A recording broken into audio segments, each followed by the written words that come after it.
Have you ever judged someone by what you see on the surface? What if the very thing you mocked was the mark of a hero's journey? Stick around, because this story will remind you that strength isn't always loud. It's in the scars, the history, and the quiet courage beneath.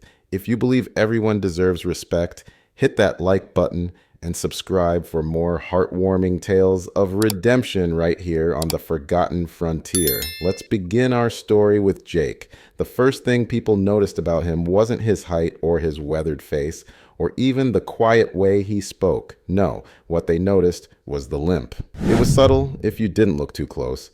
A hitch in his step when he shifted his weight, a drag of the right boot when he walked across the boards outside the general store. Some days it seemed sharper, especially when the cold got into his bones, making him pause at the hitching rail and lean just a second longer than other men would. The limp had been with him as long as most folks could remember, and it colored every whisper and sideways glance that followed him. In a town where strength was measured by how many cattle a man could rope or how straight he stood in the saddle, Jake's uneven gait was all it took for people to write their stories about him. "Old Thornton's half broke," they'd mutter under their breath, limping around like he's one fence post away from the grave. He heard it, of course. Jake Thornton wasn't deaf. He simply chose not to answer. Jake lived on the outskirts of town, where the prairie rolled into scrub hills and the horizon stretched wider than a man could ride in a day. His ranch wasn't big by the standards of the region, but it was his, a patch of earth fenced with weathered cedar posts, dotted with longhorn cattle that grazed under the open sky. To the casual eye, the place looked tired. The barn leaned a little, the paint on the ranch house had long since peeled under sun and wind, and the pastures were thinner than they used to be. Drought had bitten deep in recent years, and the banks weren't patient with men who didn't turn big profits. But Jake worked it, still. Every dawn he rose before the sun, moving slow but steady through chores that would break a younger man's back. He shoveled, he mended, he saddled, he rode. Limp or no limp, he carried the ranch on his shoulders, though the burden grew heavier by the season, and always people talked. Now Jake wasn't entirely alone. He had Emma, his daughter, just 16, with long brown hair she never bothered to tie, and a stubborn streak she had most certainly inherited from her father. Emma was sharp, quick with her words, and quicker still with her eyes. She saw more than people realized, and though she'd never admit it out loud at school, she was fiercely proud of her father. But pride didn't make things easier. See, kids in small towns learn early where the weak points are, and Emma's father, with his limp and his failing ranch, was an easy target. Whispers about poor old Jake reached her ears in the schoolyard, and sneers about how that ranch won't last another winter followed her when she walked home. Emma bore it in silence, but sometimes when the evenings grew long and Jake sat staring at the fire with his boots propped awkwardly, she'd slip away to her room, fighting tears she refused to let him see. Jake knew, of course. He wasn't blind to the way she carried herself. Wasn't deaf to the muffled slam of her door, but he never said a word about it, just as he never spoke of the limp. The truth of that limp, well, that was a story buried deep under layers of dust and silence. A story no one in town had earned the right to hear, because Jake Thornton hadn't always been just a rancher. Once, years ago, he'd worn a different kind of uniform, marched under a different kind of sun, stood taller than most men dared, but those years were locked away, folded up like letters in a trunk no one touched. Even Emma only knew fragments. A photograph of him in army khaki, a medal tucked into a drawer, the occasional nightmare that roused him from sleep in a cold sweat. What the town saw was just a man limping across the boardwalk, boots worn thin. What they missed was the history inked beneath his sleeve, and the fire that hadn't gone out. Not really, no matter how much time had passed. Now every story needs a spark, doesn't it? That moment when the whispers and the sideways glances finally boil over into something that can't be ignored. For Jake, It came one Saturday afternoon at the community barn raising, the kind of gathering where everyone brought a dish, the fiddler played, and men showed their strength by hauling lumber and pounding nails. Jake went because Emma wanted to go. She liked the music, liked the laughter, liked being around kids her age, even if some of them weren't kind. And Jake, though crowds weren't his favorite, went for her sake. He kept to himself, mostly, leaning against a post and watching others work, offering a hand when asked. His limp made hauling planks harder, but he didn't complain. He simply did what he could, steady and quiet. That's when it started. 3 young ranchers, boys barely in their 20s, all hat and no cattle, noticed him struggling with a beam. They swaggered over, voices loud enough for half the yard to hear. "Careful there, old man," one called, smirking. "Don't bust that bad leg of yours. Might set you back another 20 years. The second laughed. "Surprised he even showed up. Thought cripples stayed home." The third just mimicked Jake's limp, dragging his boot exaggeratedly across the dust while the others roared. Now, I want you to picture this. A barnyard full of neighbors, fiddles quieting as folks turned to look. Emma's face going pale as the words hung in the air. And Jake, standing there, weathered hat shading his eyes, saying nothing at all. The laughter grew, cruel and sharp, bouncing off the wooden walls. And that's where part 1 leaves us.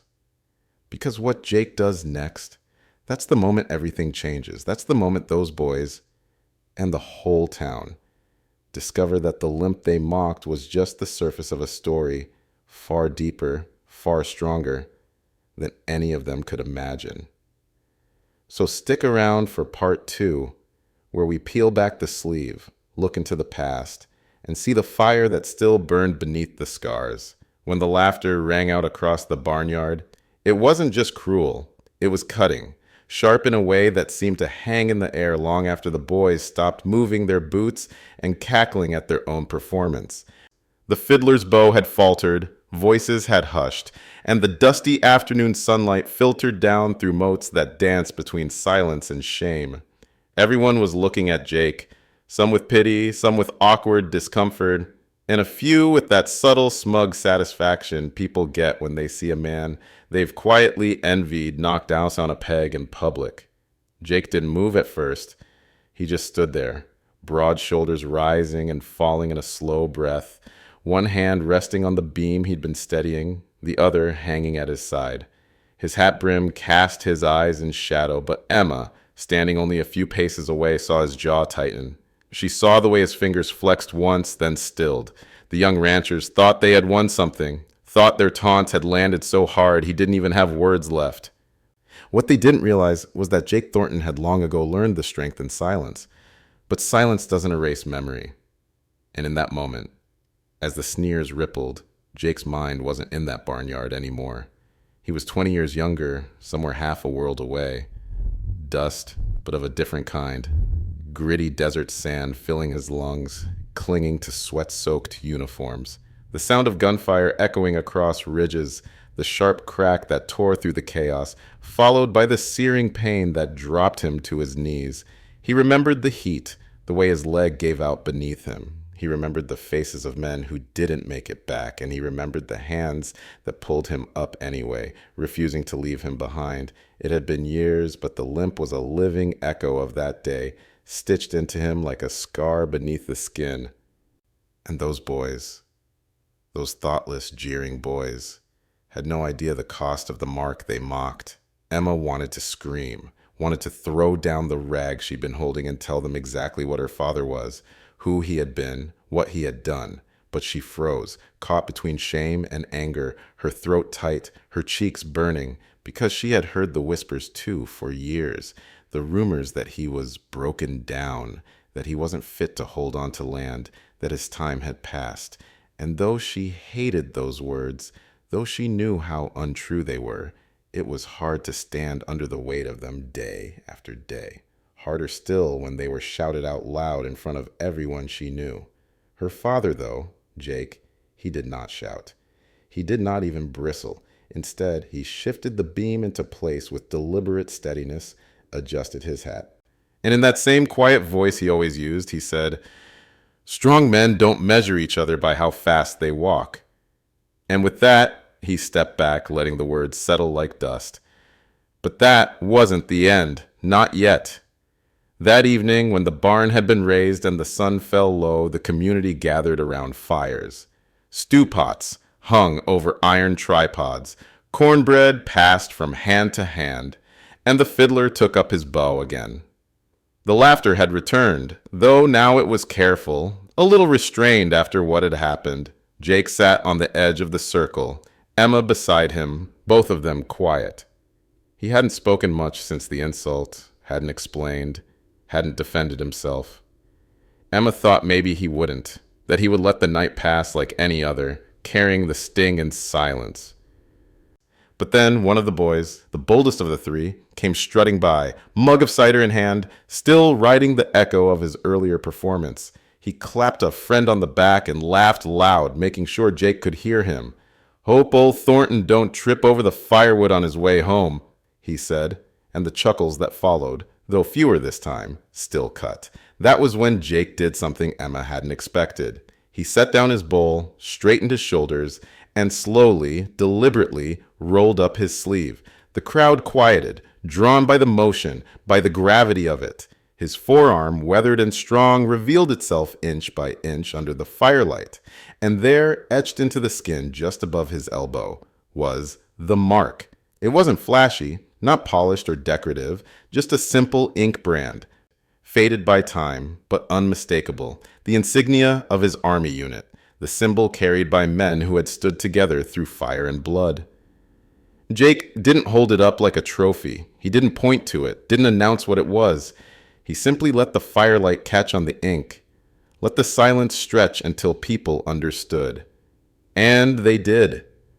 The older men, those who'd served themselves, or who had lost brothers in wars past, straightened in their seats. Some bowed their heads. The women stilled, spoons halfway to their mouths. Even the boys, their laughter still lingering on their lips, faltered. Emma stared, wide-eyed. She had known, of course. She had seen the photograph, heard fragments of the past, but she had never seen him show it, never seen him put his service into the light for others to bear witness. It wasn't just a tattoo. It was proof. Proof of battles fought, sacrifices made, things endured that could never be mocked or diminished. Jake's voice, when he finally spoke, was low, steady, and carried further than Emma thought possible. "I don't need to defend myself to anyone. Not to boys who don't know the weight of a rifle, not to neighbors who measure a man by the way he walks. But you ought to know this. The reason I limp isn't because I'm weak. It's because I chose to stand where others fell." The words weren't angry. They weren't bitter. They were simply the truth, spoken plainly into the firelight. No one answered him. No one dared. That night, as the fire burned low and the people drifted away, the weight of the moment lingered. The boys slunk off, faces pale, their arrogance stripped. Older townsfolk exchanged glances, some ashamed, some contemplative, and Emma, walking home beside her father, under the starlit sky, felt something shift inside her. For the first time, she wasn't just proud in secret. She was proud out loud, in a way that made her straighten her back and lift her chin, daring anyone to say otherwise. But pride didn't erase the struggles waiting at the ranch, the debts, the thinning herd, the lean pantry shelves. They were still there. The respect of neighbors wouldn't fix them overnight, and Jake, though steadier than ever, carried more than just a limp and a scar. The memories stirred by the mocking hadn't gone back to sleep. They haunted him as he lay awake in the quiet dark, recalling faces, names, voices, lost. The army brand was a symbol of honor, yes, but also of pain, of things he couldn't share even with Emma. The town had seen a glimpse of who he was, but they hadn't yet seen what he could do. And that part of the story, well, that was still to come. The next morning, the sky stretched pale and wide over the Thornton ranch, a canvas of soft blue brushed with the faintest streaks of dawn. Jake was already up, his boots crunching softly in the frosted grass as he checked the fence line. The cattle stirred in the distance, their low calls rising like a slow chorus against the quiet hills. His body ached, as it always did in the morning. his legs stiff from the cold, his back carrying years of strain. But something in him had shifted since the night before. The jeers of the boys no longer clung to him like burrs. Instead, it was the silence that followed his words, the bowed heads, the way Emma had looked at him walking home for the first time in a long while. He felt not just tolerated, but seen. Respect, however, wasn't enough to keep a ranch alive. The bank ledger on the kitchen table still glared with numbers that didn't add up. The grass in the pastures was thinning from drought, and hay prices were rising like wildfire. Jake knew the truth. If something didn't change soon, the ranch would be lost. And losing the ranch wasn't just about land. It was about legacy. It was about the one steady piece of life he had built after returning from the army, the one thing that had anchored him when the world around him shifted and cracked. Emma found him by the corral, rope in her hand, her hair tied back against the brisk wind. She looked at him differently now, with a steadiness in her eyes that reminded him of her mother, gone too soon but living still in the quiet fire of their daughter. "You're not alone in this, you know," she said simply. And though Jake only nodded, a flicker of warmth passed through him. That week, word of the barn-raising incident spread, not in whispers of mockery, but in retellings edged with awe. People spoke of the brand on Jake's arm, of the calm weight in his voice when he'd said he had chosen to stand where others fell. Old men who'd kept their service years tucked away in silence began to nod when his name came up. Women who had lost brothers and husbands in far-off wars looked at him with something like kinship. Even the boys who had mocked him walked with their eyes a little lower when he passed by. But respect, while it filled the air, didn't fill the troughs or keep the bank at bay.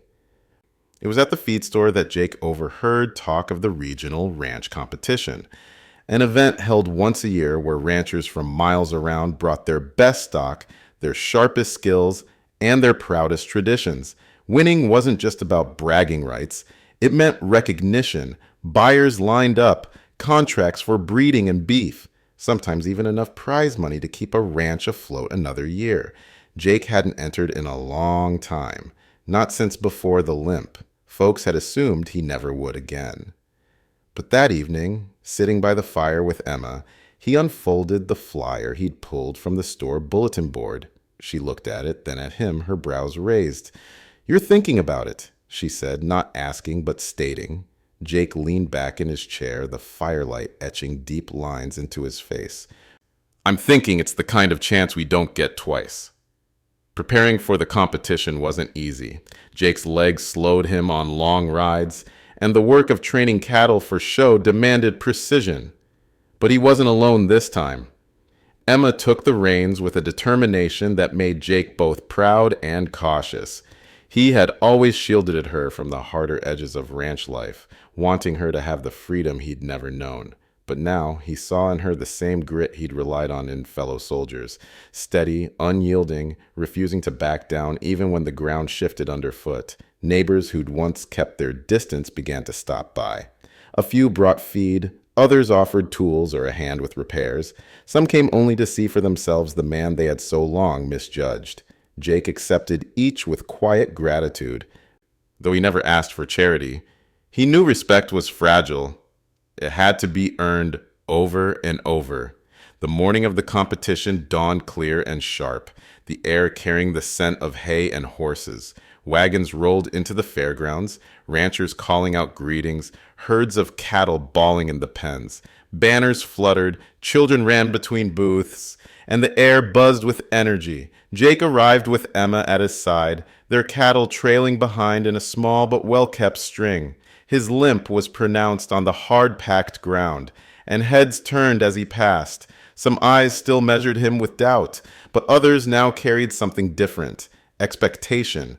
The events began, roping, riding, herding challenges that tested both man and beast. Jake's movements were deliberate, measured. Where others rushed, he paced. Where younger ranchers tried to show off, Jake worked with a quiet focus, the way he had led patrols years before, steady, calm, precise.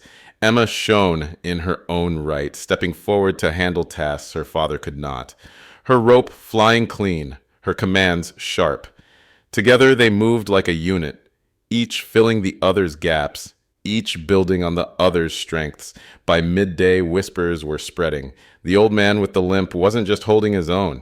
He was outpacing men half his age. Then came the final test, a herding challenge across rough ground, meant to mimic the kind of drive a rancher might face in the wild hills. It was grueling, demanding strength, strategy, and endurance. Many expected Jake to falter, but as the gate opened and the cattle surged forward, Jake's eyes narrowed, not with strain, but with the sharp, calculating look of a soldier surveying a battlefield. He didn't chase. He directed. Small whistles, subtle movements, a gesture here and there. Like pieces on a board, he guided the herd with quiet mastery. Emma mirrored his cues, anticipating, responding, the bond between them evident in every motion.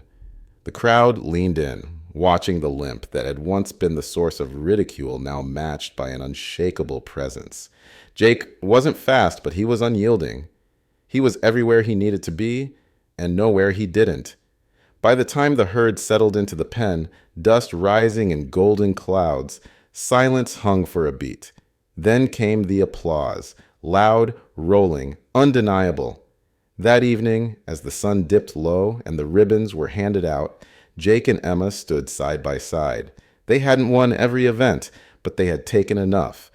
And more importantly, they had earned something far greater, the respect of everyone present. Even the boys who had mocked him came forward, hats in hand, their bravado gone. One of them muttered an apology, eyes fixed on the ground. Jake studied them for a long moment, then gave a small nod. "You'll learn," he said simply. "All men do, one way or another." The prize money was enough to ease the bank's shadow for now, but more than that, contracts came. Buyers impressed by the steadiness of his herd, ranchers offering partnerships, neighbors willing to work alongside him.